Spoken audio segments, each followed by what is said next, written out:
প্রিয় শিক্ষার্থী বন্ধুরা, আজকে আমি তোমাদের নবম ও দশম শ্রেণীর তথ্য যোগাযোগ প্রযুক্তি বিষয়ের উপর একটি ক্লাস নিচ্ছি। আজকের ক্লাসের বিষয় হচ্ছে চতুর্থ অধ্যায়ের মাইক্রোসফট ওয়ার্ড এবং মাইক্রোসফট এক্সেলের উপর ভিত্তি করে। আমি যদি একটি মাইক্রোসফট ওয়ার্ডের ফাইল ওপেন করতে চাই, তাহলে আমাকে প্রথমে তোমরা স্ক্রিনে দেখতে পাচ্ছ, স্টার্টে ক্লিক দিলাম। দেওয়ার পর আমি এখান থেকে এই জায়গায় অনেকগুলি প্রোগ্রাম দেখা যাচ্ছে, কিন্তু আমার দরকার মাইক্রোসফট ওয়ার্ড। এখন আমি এই জায়গা থেকে মাইক্রোসফট ওয়ার্ডের জন্য সার্চ দিলাম। দেওয়ার পর দেখতে পেলাম এখানে যে আইকনটি দেখা যাচ্ছে স্ক্রিনে, মাইক্রোসফট ওয়ার্ড, এখানে ক্লিক দিলে আমি এই ওয়ার্ডের একটি ব্ল্যাঙ্ক ডকুমেন্ট এই জায়গা থেকে ওপেন করতে পারবো। এই জায়গা থেকে আমি এখন যা ওপেন করলাম এটা হচ্ছে মাইক্রোসফট ওয়ার্ডের একটি ফাইল। এই মাইক্রোসফট ওয়ার্ড প্রোগ্রামে আমরা যে কোনো লেখালেখির কাজ করতে পারি। পরীক্ষায় যদি প্রশ্ন আসে মাইক্রোসফট ওয়ার্ড কিসের জন্য ব্যবহার করা হয়, তাহলে আমরা অবশ্যই বলবো তা লেখালেখির জন্য ব্যবহার করা হয়। এখানে মাইক্রোসফট ওয়ার্ডের আরেকটি ফাইল আমি দেখাচ্ছি। এখানে কিছু লেখা বা টেক্সট দেখানো হয়েছে, অর্থাৎ এটা লেখালেখির কাজে ব্যবহার করা হয়। এখন আমি আবার স্টার্টে ক্লিক দেওয়ার মাধ্যমে আমি যদি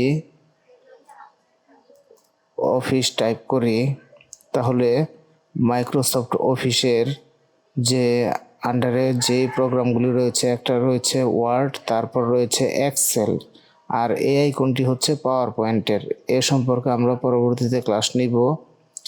এখন এক্সেল যদি আমি ওপেন করতে চাই, অর্থাৎ স্প্রেডশিট যাকে বলা হয়, এই এক্সেলের আইকনে ক্লিক দিলাম। এক্সেলের আইকনে ক্লিক দেওয়ার সাথে সাথে আমাদের জন্য এক্সেল প্রোগ্রাম ওপেন হয়ে যাবে।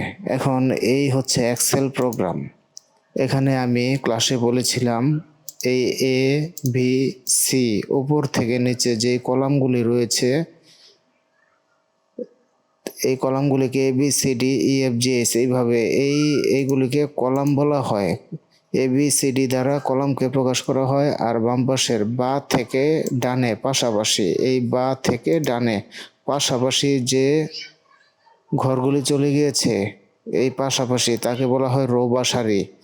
এবিসিডি দ্বারা কলামকে প্রকাশ করা হয়, আর 1 2 3 4 দ্বারা সারিকে প্রকাশ করা হয়।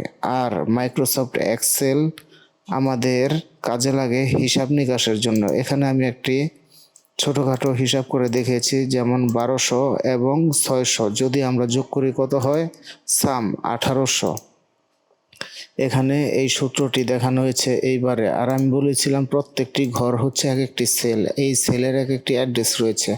1200 যেই ঘরে রয়েছে তা হচ্ছে সেল অ্যাড্রেস D5, তারপর 600 রয়েছে যে সেলে, তা হচ্ছে E5, আর 1800 যে সেলে রয়েছে তা হচ্ছে এই জায়গায় দেখানো হচ্ছে F5।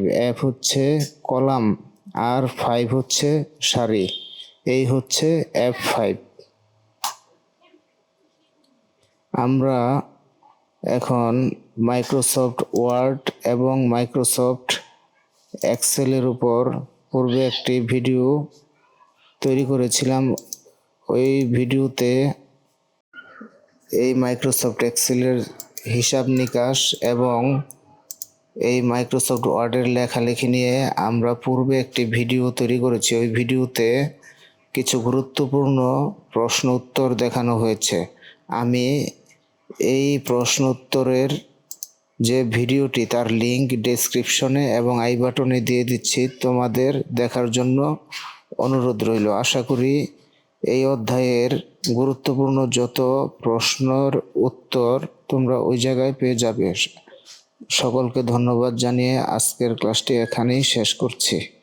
আল্লাহ হাফেজ।